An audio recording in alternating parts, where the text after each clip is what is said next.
नमस्कार। Last lecture में अपन ने जो अपना पहला पेपर है रियल एनालिसिस, उसकी 4th यूनिट जो है वो कंप्लीट कर ली थी। आज अपन बात करते हैं इसकी यूनिट नंबर 5 की, यूनिट 5।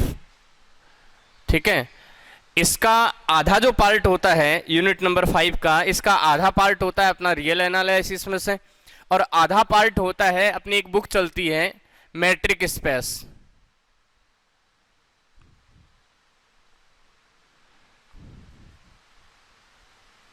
दूरिक समष्टि, दूरिक समष्टि इसमें से रहता है। ठीक है, तो अपन जो ये पार्ट है अपना, जो अपना लास्ट 5वीं यूनिट का जो क्वेश्चन आता है पेपर में, फर्स्ट पेपर की बात कर रहा हूँ, तो मैट्रिक स्पेस में से जो 5वीं यूनिट रहेगी उनकी अगर अपन बात करें तो इसमें सबसे पहले बात आती है दूरिक। ये दूरिक क्या है? दूरिक समष्टि है। तो दूरिक समष्टि की बाद में बात करेंगे। अपन सबसे पहले बात करते हैं, इसका पहला अपना टॉपिक है दूरिक। ये दूरिक है क्या? तो देखो, दूरिक दूरी से रिलेटेड है, डिस्टेंस जिसे अपन कहते हैं। तो यहां इसका शॉर्ट जो निकनेम है वो अपन किससे लेंगे? डी से ही लेके चलेंगे, डिस्टेंस से। तो ये दूरी से रिलेटेड रहता है। दूरिक किसे कहते हैं? तो दूरिक ये एक प्रकार का फलन होता है, फंक्शन होता है, जो किसी अरिक्त समुच्चय को लेके चले अपन, कि जैसे अपन ने मान लिया, माना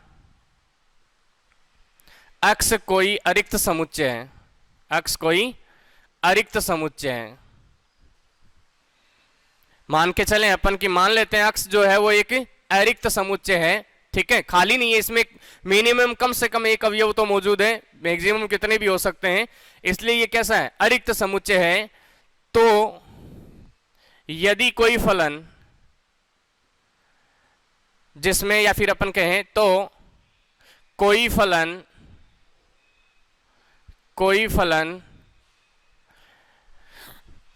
x क्रॉस x, यहां देखो x क्रॉस x का मतलब है इस x का x के साथ कार्तीय गुणन है, ये कि कोई फलन x क्रॉस x, या कोई फलन d का नाम दे देता हूं, कोई फलन d x क्रॉस x से कैपिटल R होता है वास्तविक संख्याओं का समुच्चय, कैपिटल R में परिभाषित है,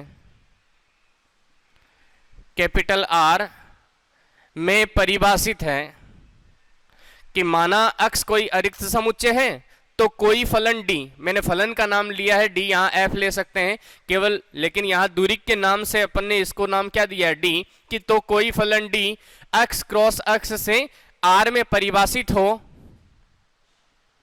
तथा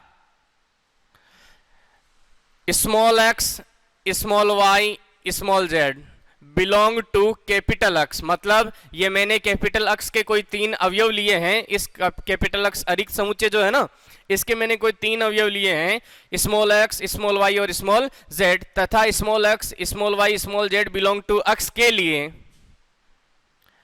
निम्न नियमों का पालन होता हो। निम्न नियम कह सकते हैं या अभिग्रहित कह सकते हैं, अभिग्रहितों का, निम्न अभिग्रहितों का पालन हो। मतलब कि ये जो स्मॉल x स्मॉल y और small z belong to x के लिए जो अब नियम लिखने जा रहे हैं अपन, इन नियमों का अगर पालन हो रहा हो। पहली बात तो देखो, एक फलन d है, वो x क्रॉस x से R में परिभाषित होना चाहिए, x क्रॉस x से R में परिभाषित होना चाहिए। दूसरी बात, तथा स्मॉल x स्मॉल y और small z belong to capital X के, कैपिटल X के निम्न अभिग्रहितों का पालन हो। तो small x small y small z belong to X के लिए कर देते हैं यहां, के लिए निम्न अभिग्रहितों का पालन हो। कौन से नियमों का पालन होना चाहिए? तो यहां नंबर 1 पे लेते हैं अपन। इसमें देखो, इन नियमों को अपन कहेंगे M1, पहले नियम का नाम दिया जैसे मैंने M1, और M1 सच दैट, ये नियम कैसा रहेगा? तो लिखेंगे अपन dxy, dxy is greater than equal 0। अब ये dxy है क्या, तो वो अभी बताऊंगा मैं, कि dxy is greater than equal 0। Second जो नियम है M2, m2 such that m2 जो नियम है वो है dxy इज इक्वल 0 यदि और केवल यदि x बराबर y, कि यदि और केवल यदि x बराबर y हो तो ये dxy इज इक्वल क्या होता है 0। फिर है m3 सच दैट m3 के लिए अगर देखें अपन तो जो अपन ये जैसे dxy is greater than equal 0 लिखा है, दूसरे वाले नियम में अपन ने dxy इज इक्वल 0 लिखा है, तीसरा नियम है m3 dxy is equal dyx, ठीक है। और चौथा नियम है m4 सच दैट यह आ जाएगा dxz, xyz के लिए बात कर रहा हूं मैं, तो dxz is less than equal dxz is less than equal dxy plus dyz,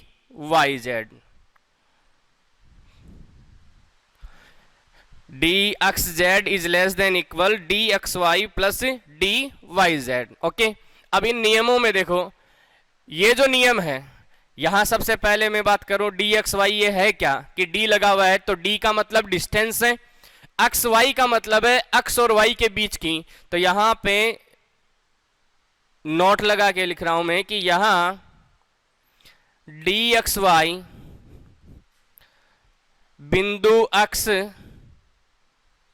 तथा y के बीच की दूरी है, कि यहां dxy जो है वो बिंदु x तथा y के बीच की दूरी है। अब बात कर रहे हैं अपन, अभी दूरी की बात कर रहे हैं, तो दूरी की अगर बात कर रहे हैं तो मैंने कहा कि x कोई रिक्त समुच्चय है, तो कोई फलन d x क्रॉस x से r में परिभाषित हो तथा x y z belong to capital X के लिए निम्न अभिग्रहितों का पालन हो, तो निम्न अभिग्रहित या निम्न नियमों कौन कौन से हैं? m1 such that dxy is greater than equal 0, m2 such that dxy is less than equal 0 यदि और केवल यदि x बराबर y, m3 such that dxy is equal dyx, m4 such that dxz is less than equal dxy plus dyz। Okay, तो इनका अगर पालन हो रहा हो तो किसको, ये जो d है ना फलन d, तो फलन d को दूरिक कहते हैं। क्या कहा जाता है? दूरिक कहा जाता है। तो फलन d को दूरिक कहा जाता हो, ठीक है। तो यहां फलन d को अपन क्या कहेंगे ऐसी पोजीशन में, क्या क्या पोजीशन होनी चाहिए कि फलन d x क्रॉस x से r में परिभाषित होना चाहिए और इन चारों नियमों का पालन होना चाहिए। तो यहां पे इस फलन d को क्या कहा जाएगा? दूरिक कहा जाएगा। अब फिर यहाँ dxy जो है वो क्या है? ये बिंदु x तथा y के बीच की दूरी है। अब इन नियमों के नाम देखो, ये नियम क्या क्या बताते हैं अपने को। इस नियम को अपन कहते हैं प्रतिसम्मित। कौन सा नियम है ये? प्रतिसम्मित नियम है। एक तो होता है सम्मित और एक होता है प्रतिसम्मित। तो प्रतिसम्मित नियम है ये नियम होता है सम्मित, ठीक है। और ये जो है चौथा नियम, इस M4 को बोलते हैं त्रिभुज असम्मिका। त्रिभुज असम्मिका, त्रिभुज असम्मिका बोलते हैं इसको। जो चौथा नियम है इसको त्रिभुज असम्मिका बोलते हैं। ये चारों नियम क्या बताते हैं अपने को? तो सबसे पहला नियम देखो, dxy is greater than equal 0। इनको डिफाइन कर रहा हूं, dxy is greater than equal 0। dxy का मतलब होता है x और y के बीच की दूरी। अब हमें पता है दूरी अगर देखें तो वो कम से कम 0 हो सकती है या 0 से हमेशा बड़ी होगी, दूरी कभी ऋणात्मक नहीं होती। तो ये पोजीशन तो ये बताती है अपने को कि दूरी का मान, कि दो बिंदुओं के बीच की डिस्टेंस का मान कभी भी नेगेटिव नहीं होगा, तो ग्रेटर देन इक्वल 0।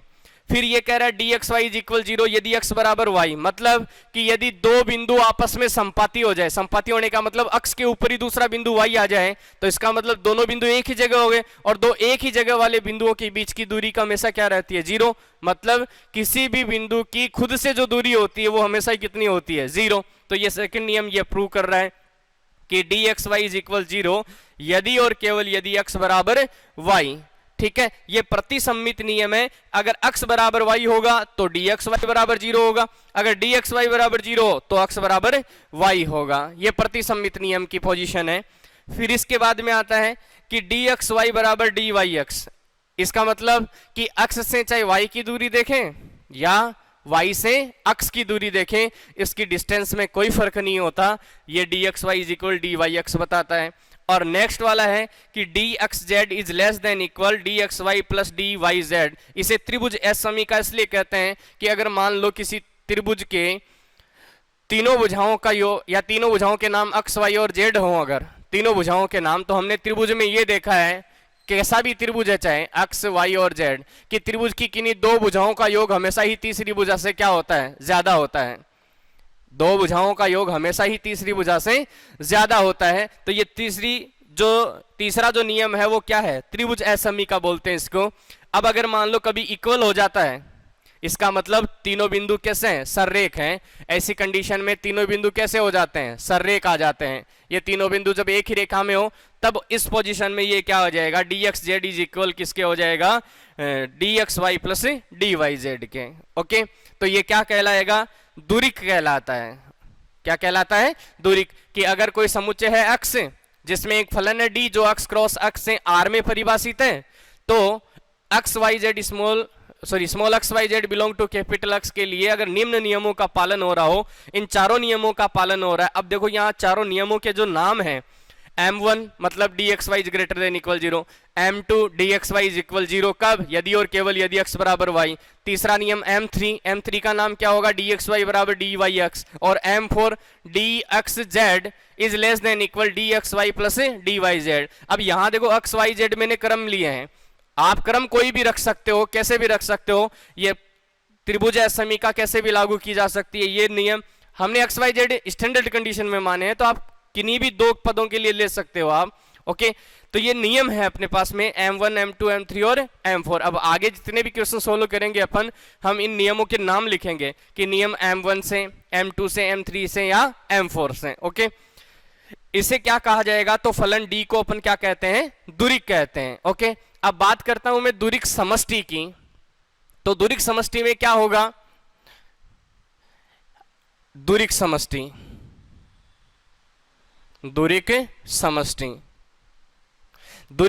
में क्या होगा कि यदि x कोई अरिक्त समुच्चय है, यदि x कोई अरिक्त समुच्चय है तथा स्मॉल d इसमें परिभाषित कोई दूरिक, कि माना x कोई अरिक्त समुच्चय है तथा d इसमें परिभाषित कोई दूरिक है। अब देखो मैंने इस लाइन के अंदर कि d इसमें परिभाषित कोई दूरिक है, तो इस लाइन के अंदर मैंने यहां से लेकर यहां तक का मैटर डाल दिया है।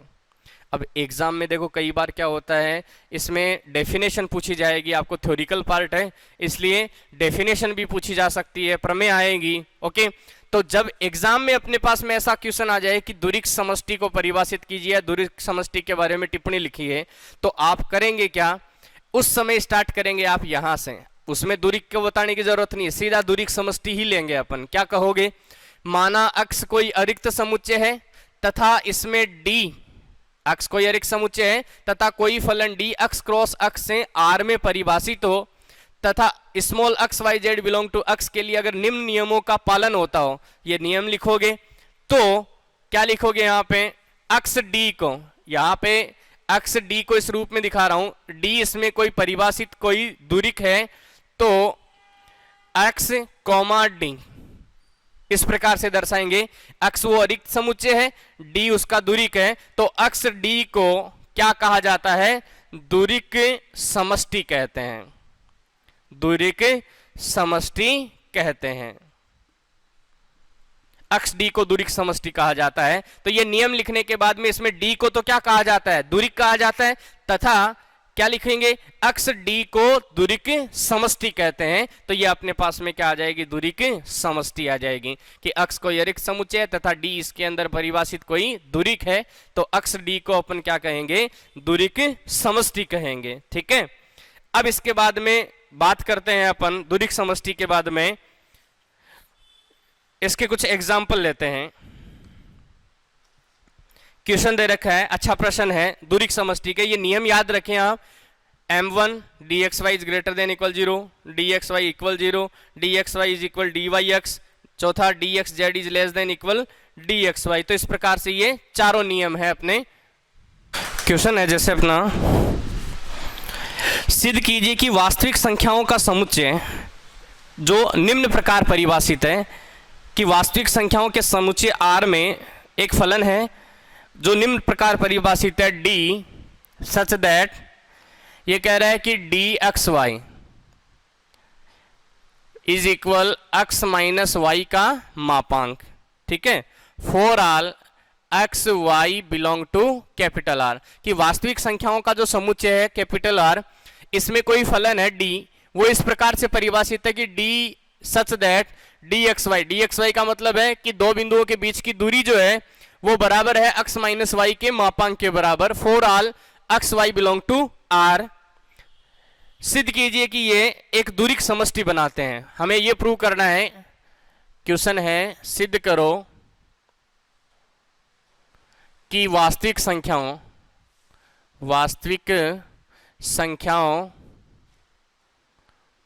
के समुच्चय R में परिभाषित फलन d such that dxy is equal x minus y का मापांक for all x y belong to R एक दुरिक समष्टि बनाता है, दुरिक समष्टि बनाता है, ठीक है। इसे दुरिक समष्टि प्रूव करना है अपने को। अब इसे दुरिक समष्टि प्रूव करने के लिए सबसे पहली बात तो अपने को वो जो चार नियम है अपने, वो चारों नियम प्रूव करने पड़ेंगे। और चारों नियम प्रूव करने के लिए सबसे पहले अपन देखो x y belong to R, कोई भी एक्स वाई हो सकता है। अब यहाँ दो संख्याएं, तीन संख्याएं, कितनी भी ले अपन, अगले ने तो दूरी के लिए दिया है अपने को, तो शुरुआत करें अपन इसके प्रूव की या सॉल्यूशन की। मान लेता हूं अपन कि x और y कोई दो संख्याएं ली, यदि x y belong to r के लिए, x y belong to r के लिए पहली पोजीशन m1 की होती है ना अपनी, dxy is greater than equal 0 होता है, बस वही प्रूव कर रहे हैं अपन। यदि x y belong to r के लिए, x y belong to r है, अब इसमें दो पोजीशन बन सकती है कि x और y अगर बराबर हो या बराबर ना हो के लिए, यदि x is not equal y, तो यहां पे बात कर रहा हूं x माइनस वाई का मापांक। अब x माइनस वाई का मापांक किसके बराबर है भाई, x और y आपस में बराबर नहीं है, तो ऐसी पोजीशन में x माइनस वाई का मापांक ग्रेटर देन क्या होगा, 0, क्योंकि दोनों जब अलग अलग होंगे तो इसमें कुछ ना कुछ तो डिस्टेंस होगी, और डिस्टेंस कुछ ना कुछ होगी, तो चाहे पॉजिटिव आए चाहे नेगेटिव मापांक में है, तो मापांक में वो कैसी हो जाएगी, पॉजिटिव, तो ग्रेटर देन क्या होगा, 0। सेकंड पोजीशन, यदि x इज इक्वल y, तो क्या आएगा यहां से, x माइनस वाई का मापांक इज इक्वल क्या हो जाएगा, 0। भाई दोनों एक जैसे हो गए, तो ऐसी पोजीशन में दोनों बिंदुओं के बीच की दूरी क्या हो गई, इक्वल 0। हमने x माइनस वाई का मापांक किसके बराबर दिया है, तो x माइनस वाई का मापांक किसके बराबर होता है, dxy के, तो यहां से एक पोजीशन सामने निकल के आती है दोनों से कि अतः या तो dxy, क्योंकि इसका नाम क्या है, x माइनस वाई के मापांक को क्या कहा है अपन ने, dxy, तो dxy देखो ये ग्रेटर देन ये इक्वल, तो क्या लिख सकता हूं, ग्रेटर देन इक्वल 0। यहां लिखेंगे अतः m1 कैसा है, सत्य है, m1 जो है वो संतुष्ट है, यहां पे m1 सेटिस्फाई हो गया। ये पहला नियम है दुरिक समष्टि का, होता है ना कि dxy is greater than equal 0। फिर अपने अभी एक पोजीशन ली है कि यदि x बराबर y, भाई यदि x बराबर y, तो ऐसी पोजीशन में dxy इज इक्वल क्या हो गया भाई, x बराबर y हो तो ऐसी पोजीशन में x माइनस वाई का मापांक क्या हुआ, 0। तो सेकंड पोजीशन के लिए x y belong to r के लिए क्या लिखेंगे, यदि x बराबर y, तो क्या बनाएगा यहां से, x माइनस वाई का मापांक इज इक्वल 0। भाई x माइनस वाई का जो मापांक है वो इज इक्वल क्या हो गया 0, और x माइनस वाई का मापांक इज इक्वल 0, तो यहां से क्या मान बना, dxy इज इक्वल 0। भाई यही तो बनेगा, क्योंकि x माइनस वाई का मापांक इज इक्वल 0 है, तो dxy इज इक्वल 0। ओके, ये मान अपने पास में बना है, और ये मान अगर अपने पास बना है तो यहां से अपन क्या लिख सकते हैं, अतः है क्या लिखोगे, m2 सत्य है। m2 भी कैसा हो गया, सत्य हुआ। अब तीसरा जो नियम है अपने पास, तीसरा जो नियम है, तीसरे नियम में अपने को ये प्रूव करना होता है, दो ही संख्याएं लेके चलेंगे अपन, ये फर्स्ट ये सेकंड पार्ट हो गया, अब थर्ड लेंगे।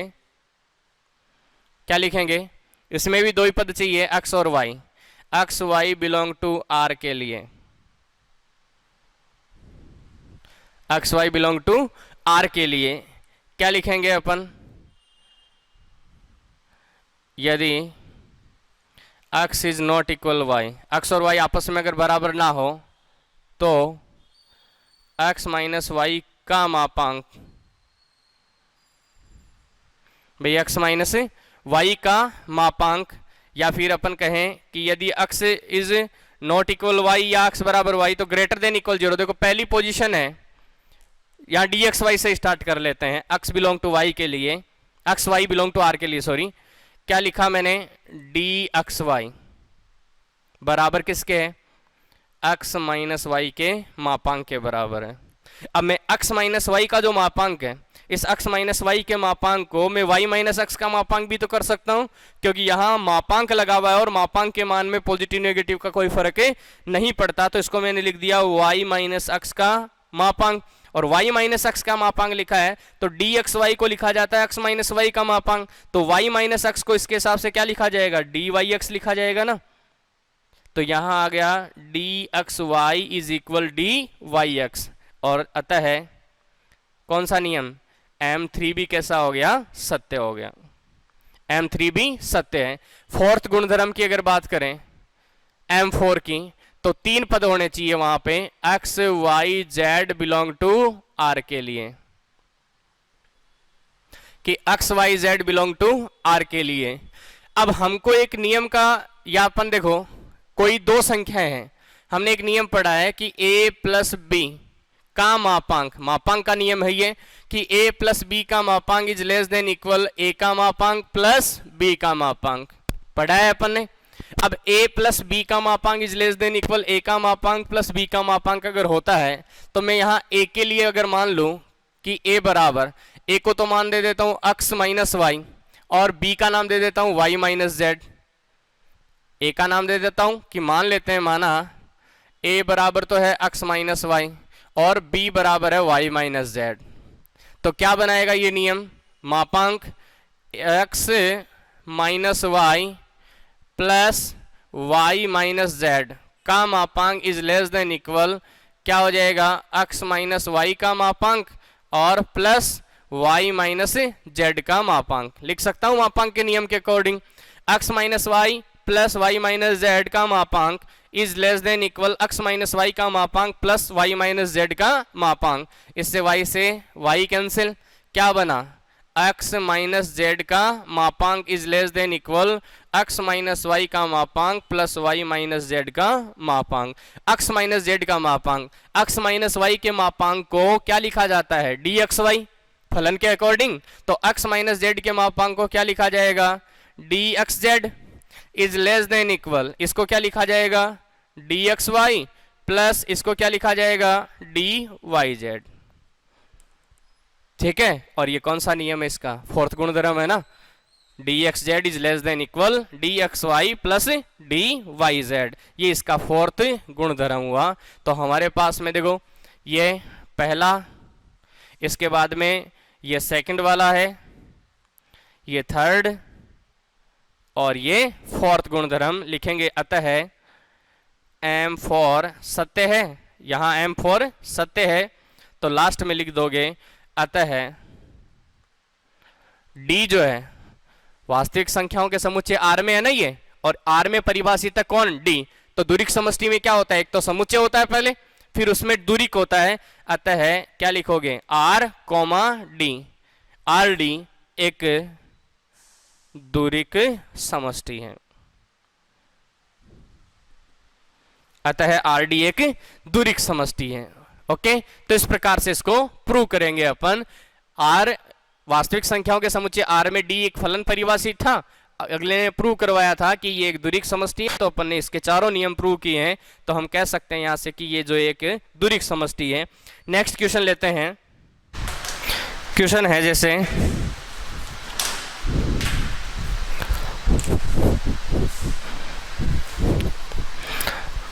फलन परिभाषित है कि माना कोई फलन है D R cross R tends to R, मतलब वास्तविक संख्याओं के समुच्चय में से वास्तविक संख्याओं के समुच्चय में ही परिभाषित है।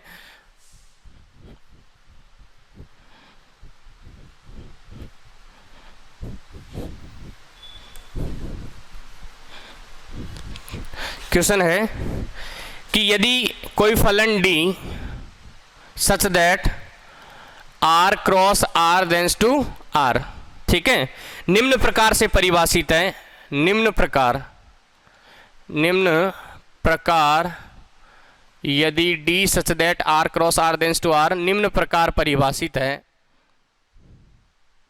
तो यहां लिख रखा है इसने dxy का मतलब x y के बीच की दूरी है, वो परिभाषित है इज इक्वल, एक तो 0 पोजीशन पे है और एक 1 पोजीशन है, दो है कि 0 यदि x इज इक्वल y, फिर x is not equal y के लिए क्या है ये 1 for all x y belong to R। ये अपने पास में, तो सिद्ध कीजिए, सिद्ध करो RD एक दूरिक समष्टि है। RD जो है वो एक दूरिक समष्टि है, ये अपने को प्रूव करना है। अब इसे प्रूव करने के लिए RD को दूरिक समष्टि प्रूव करने के लिए क्या करना अपने को, सबसे पहले नियमों की अगर अपन बात करें, प्रूफ में अगर देखें तो क्या आएगा प्रूफ में, सबसे पहले शुरुआत करें अपन फर्स्ट नियम की, हमें dxy is greater than equal 0 prove करना है, तो हम दो पद लेते हैं x y belong to R के लिए, दो पोजीशन है यहां, यदि x बराबर y, तो अगर x बराबर y है तो x बराबर अगर y होगा तो dxy का मान किसके बराबर होगा 0, तो dxy is equal 0। Second position अगर लें, यदि x is not equal y, तो यहां से क्या पोजीशन बनेगी अपने पास में कि dxy इज कितना है इक्वल 1, जो कि ग्रेटर देन क्या है 0। भाई यहां जब x बराबर y है तब तो dxy इज इक्वल 0 है, और यदि x is not equal y है तो dxy इज इक्वल 1 बनेगा, और 1 इज ग्रेटर देन क्या होगा 0। तो ये दोनों पोजीशन 1 के लिए 0 के लिए क्या बनाता है कि ये 0 के बराबर है और 0 से बड़ा है, तो यहां हम x और y के लिए क्या कह सकते हैं, अतः क्या कहा जा सकता है, तो केवल यदि dxy क्या आ जाएगा ग्रेटर देन और इक्वल, क्या लिख सकता हूं 0। भाई दोनों पोजीशन के लिए अगर मैं मिक्स कर दूं दोनों को कि x बराबर y हो, या x और y के लिए बात करूं, अगर बराबर होगा तो 0 के बराबर हो जाएगा, भाई x और y बराबर होंगे तो 0 के बराबर हो जाएंगे, और x और y बराबर ना हुए तो इसका मान 1 मतलब 0 से बड़ा मान आएगा, तो हम कह सकते हैं कि dxy is greater than equal 0 for all x y belong to R के लिए। ठीक है, तो ये पहली पोजीशन है अपने पास में, अतः M1 सत्य है।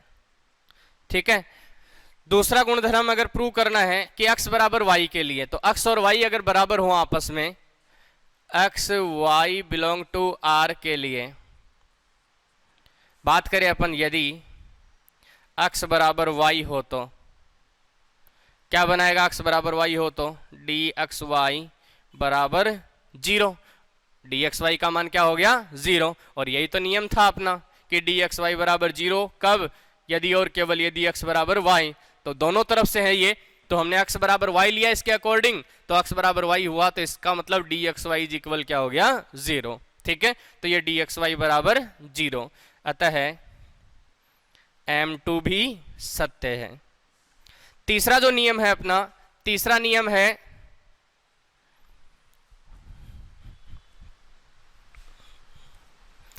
M3 के लिए कि dxy बराबर dyx, ये प्रूव करना है M3, तीसरा नियम। अब तीसरे नियम में x y belong to R के लिए, भाई x y belong to R के लिए अगर देखें तो इन दोनों मानों में से कि यदि चाहे x बराबर y हुआ या x is not equal y हुआ, तो ये 1 के इक्वल है कि जब x बराबर y होगा तो ऐसी पोजीशन में dxy बराबर क्या आएगा, 0। तो dyx भी क्या आ जाएगा, यहाँ पे 0 आएगा कि दोनों के बीच की दूरी है ये, और दोनों के बीच की दूरी है, तो अगर x बराबर y है तो y की जगह x लिखो चाहे x की जगह y लिखो, कोई फर्क नहीं पड़ता। तो पोजीशन 2 बनेगी अगर यदि क्या लिखें अपन, यदि x बराबर y हो तो dxy बराबर क्या हो गया, 0। तो dyx यहां पे लिख सकते हैं, तो इससे क्या पोजीशन बनेगी, dyx बराबर भी 0। भाई यहां कि dxy अगर x बराबर y हो तो dxy बराबर 0 होता है इसके अकॉर्डिंग, और dxy बराबर 0 तो dyx भी क्या हो जाएगा, 0, क्योंकि दोनों के बीच की डिस्टेंस अगर 0 है तो अगर बदल भी दें अपन तो भी क्या आएगा, 0 ही आएगा।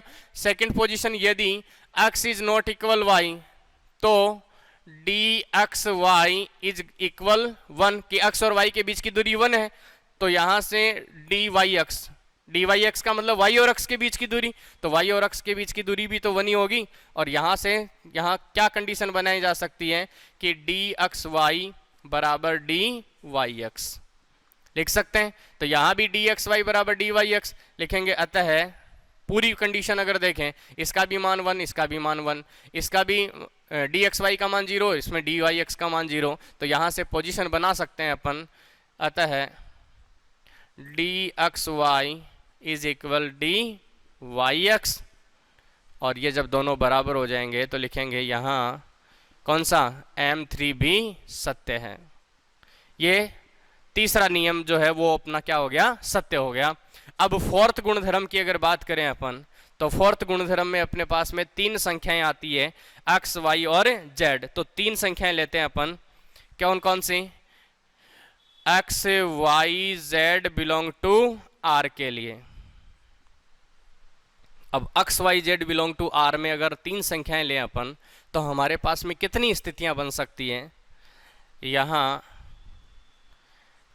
निम्न स्थितियां संभव हैं।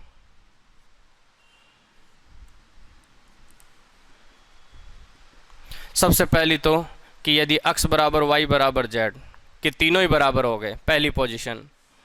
दूसरी पोजीशन क्या बन सकती है कि x और y तो बराबर हो लेकिन z इनके बराबर ना हो। थर्ड पोजीशन बनती है कि x और, भाई 3 संख्याएं तो आगे पीछे अपन कोई भी ले सकते हैं, x y z के लिए कोई फर्क नहीं पड़ता। इसमें अगर आप तीसरा नियम ये भी बनाओगे कि x y और y तो बराबर ना हो लेकिन z इसके बराबर हो, तो वो पोजीशन वो की वही आ जाएगी, क्योंकि अपन जो नाम ऐसे दिया है कि x y z कोई भी हो सकता है, एक्स वाई जेड कोई भी नाम कोई भी हो सकते हैं, ये नहीं पर्टिकुलर अक्स है तो वो अक्स ही रहेगा। हमने स्टैंडर्ड कंडीशन में माने हैं, तो इसका मतलब है तीनों बराबर हो, कोई भी 3 बिंदु ले वो तीनों बराबर हो। इसका मतलब ये हुआ कि 3 में से कोई 2 आपस में बराबर हो, 1 बराबर न हो, ठीक है। तो नाम उनका कोई भी आगे पीछे दे सकते हैं अपन। और तीसरी पोजीशन है x is not equal y is not equal z, कि तीनों ही आपस में बराबर ना हो। तो ये 3 पोजीशन अपने पास में बनती है। फर्स्ट पोजीशन लें, फर्स्ट वाली, इनको ए बी सी नाम दे देता हूं क्योंकि फर्स्ट सेकंड थर्ड चल रहा है अपने पास में, ए बी और सी नाम दे देते हैं। ए पोजीशन लेते हैं, क्या है, यदि x बराबर y बराबर z, भाई x बराबर y बराबर z, तो क्या लिखोगे यहां से dxz, dxz का मान क्या आया 0, क्योंकि x और z आपस में बराबर है। फिर इसके बाद में क्या लिखोगे, डी वाई जेड बराबर भी 0 और डी एक्स वाई बराबर भी 0। अब मैं अगर यहाँ पे लिखूं इक्वल में आएगा कि d x z is equal क्या हो गया, डी वाई जेड या d x y plus d y z. लिख सकते हैं कि d x z is equal d x y plus d y z लिखा जा सकता है। ये तो पहली पोजीशन हो गई अपने पास में। सेकंड पोजीशन में अगर लें कि x बराबर y, भाई x is equal y is not equal z, तो बी पोजीशन लेते हैं इसकी। ये फर्स्ट पोजीशन संतुष्ट हो चुकी है तो इसे अपन हटा देते हैं यहां से। बी वाली पोजीशन ले अपन, तो बी वाली पोजीशन में क्या होगा कि बी वाली पोजीशन है कि x इक्वल y, x और y तो आपस में बराबर हो, भाई x और y तो आपस में क्या हो, बराबर हो।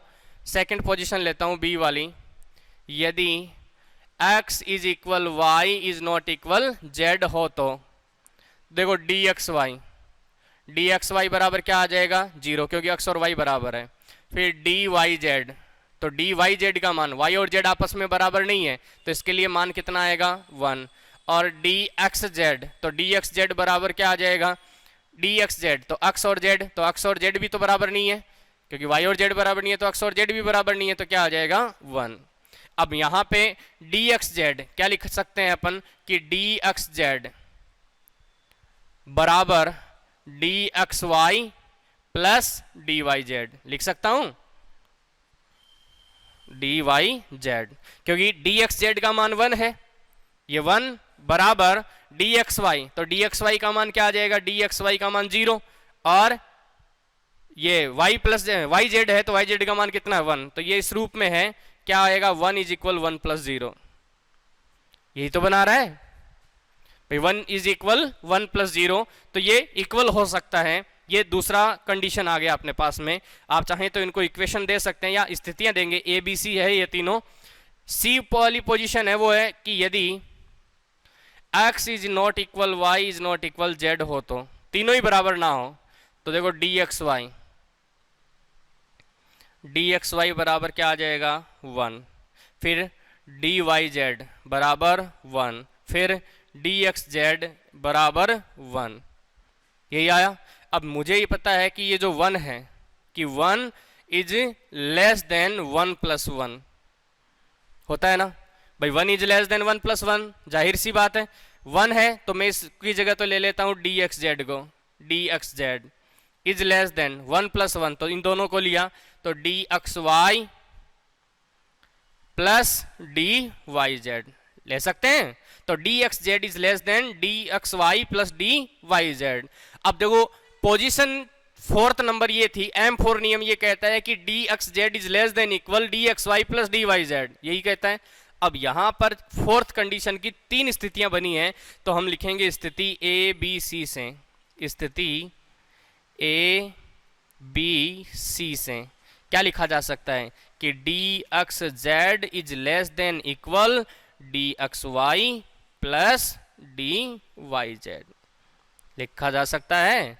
और यहाँ ये कौन सा नियम है M4, यहाँ M4 भी सत्य है, और अगर M4 सत्य हो गया तो हम कह सकते हैं कि जो RD है वो एक दूरिक समष्टि है। ठीक है, ये चौथा नियम ही तो है भाई, फोर्थ नियम था अपना कि RD ये कि d x z is less than equal d x y plus d y z, तो हम कह सकते हैं यहाँ M1 सत्य है, M2 सत्य है, M3 सत्य और M4 सत्य है, तो कहा जा सकता है कि RD एक दूरिक समष्टि है। ठीक है, अब ये इसका एग्जाम्पल हुआ, इसके बाकी के क्वेश्चन और कुछ परिभाषाएं थ्योरम्स वगैरह हैं तो वो देखेंगे अपन इसके अब नेक्स्ट लेक्चर में। Thank you.